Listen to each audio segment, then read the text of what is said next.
Thank you, sir. Afternoon, everybody. It's an honor to be here at Ray's reading, and it's really what this is all about, so I'm not going to take an awful lot of time. Probably about half the time Ray offered me, actually. But like I say, this is Ray's afternoon. Okay, 3 poems from a book that is due out sometime between now and Christmas, and 3 others from a book that was taken sight unseen and will be out sometime in the spring. So fortune has been good. The other children follow a snake's line around the small classroom. Paper hats for uniform and obedience. Above the scuff of worn shoes on bare dirt, they sing a doggerel in some foreign tongue. Understanding only the teacher's smile. Claire, on the other hand, has other business. Standing completely tall on a small stool in the shadowed furnace room, she raises wooling shears to find what might be revealed if she cuts the room's single shaft of sunshine in half during its fall from skylight to floor. If she tilts the universe by just a few degrees of adolescent curiosity.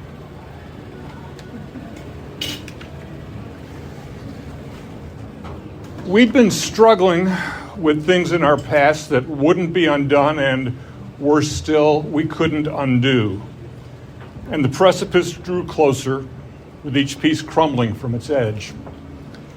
Perhaps a day out of the city, but so odd we should be journeying to Versailles when we seemed so incompetent at mastering the landscape of our coexistence and unseating its unwelcome rulers. I want you. I will look for you in the next life and in every universe between. Enough. The razor-thin Terminator separating its all good from somebody getting hurt. I wanted you, followed by but, followed by infinities of silence as maximum velocity is reached to hasten the fall. On the first step to the station's platform level, the goal of lovers traveling together or to part, we stopped. Began to speak as one, stopped. As our lips embraced, as our heartbeats tasted our mingled breathing, ghosts that held our future hostage fled to their pasts, seen only as wisps of smoke by strangers staring at our scene. We want each other, then. Enough.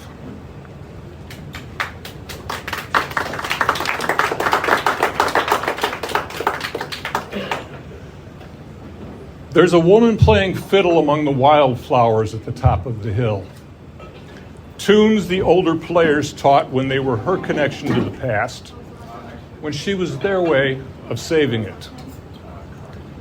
Melodies she heard on the radio late at night as the beams traveled endlessly from cities she'll never see.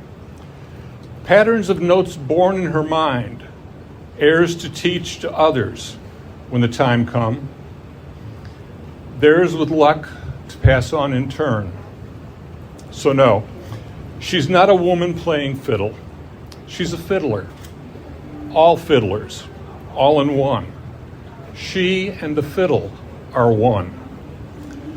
There's a young boy standing close to her, rising to her waist, staring my way with mistrust, his eyes calculating what future I might be bringing with me to this sanctuary in the rolling, climbing forest. He could be her son, a younger brother, or a village ward. She looks down to him, pretending to ignore my arrival as her way to reassure him. Perhaps she'll change her tune. Perhaps she'll weave a new one. Perhaps she'll start to sing a love song or a sad song or one and the same. They can be, you know. And maybe she'll wave to me to sit among the flowers while she dances her fiddler's dance, her mother or sister's reel. And maybe she'll gesture with beckoning smile for me to pick up my guitar and play with her, to click my heels and dance with her. Maybes, like hard streams, easy streams. So many maybes, we neither know yet.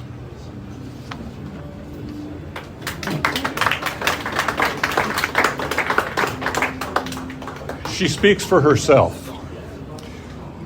It's a story often told and always told wrong about how I went into the woods and met a tragic fate at the hands of some who saw my crown as riches, others who envied my clothes and left me naked, alone, vulnerable to self-reflection, its partner self-pity, and their coupled bending madness. Have you ever met a princess, a real one, left to her own devices and free to wander unconstrained?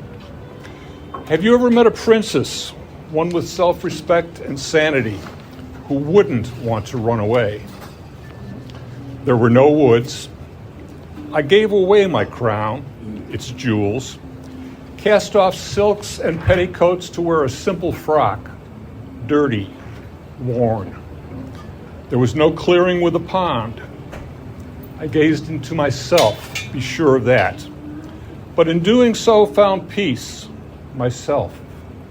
Self-pity and a form of madness belong only to those who want the story.